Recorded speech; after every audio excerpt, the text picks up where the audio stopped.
Have you ever wondered how to understand pacing, especially if you're a kinesthetic learner? All of that is usually in books, but is there a way to learn how pacing works with movement? I'll talk about that. You start a story, you're in the A world, so we start with a march. And everybody's just marching along, doing their thing. Everything's their pace that they're used to. And they don't realize yet that their A world is not really good for them and that they need a change. But you start just moving along.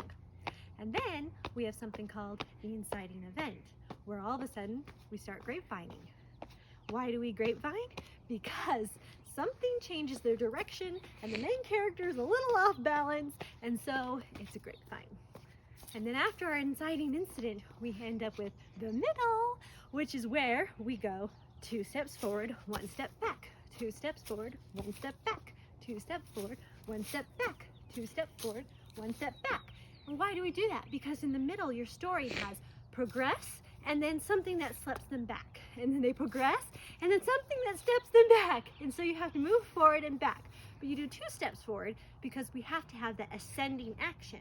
So you got to do 2 steps forward, 1 step back. And then we get to the point where we have the midpoint. And the midpoint is a little mini explosion. So it looks like a star.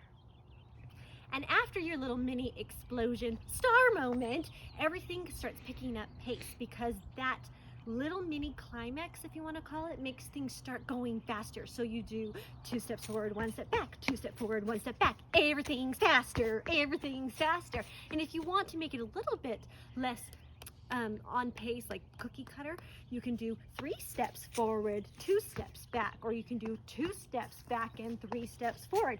All of that is fine. The whole idea is that you have 1 more step forward than your step backs. So keep it in the 2 steps forward, 1 step back, 2 steps forward, 1 step back. And after we finish all of that middle, forward and back, our poor characters have to go through something called the dark night of the soul. So they become a rock. But they can't live as a rock forever. So after they get themselves back together, then they roll back up, and then everything gets interesting because we're headed toward the climax. And the climax is a gallop.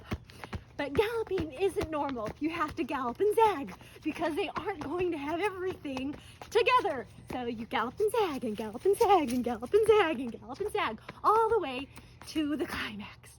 And the climax is very similar to the midpoint, except for it is a bigger explosion. So you have to shrink back down as they gear up and get ready for that climax, and then you do a shooting star.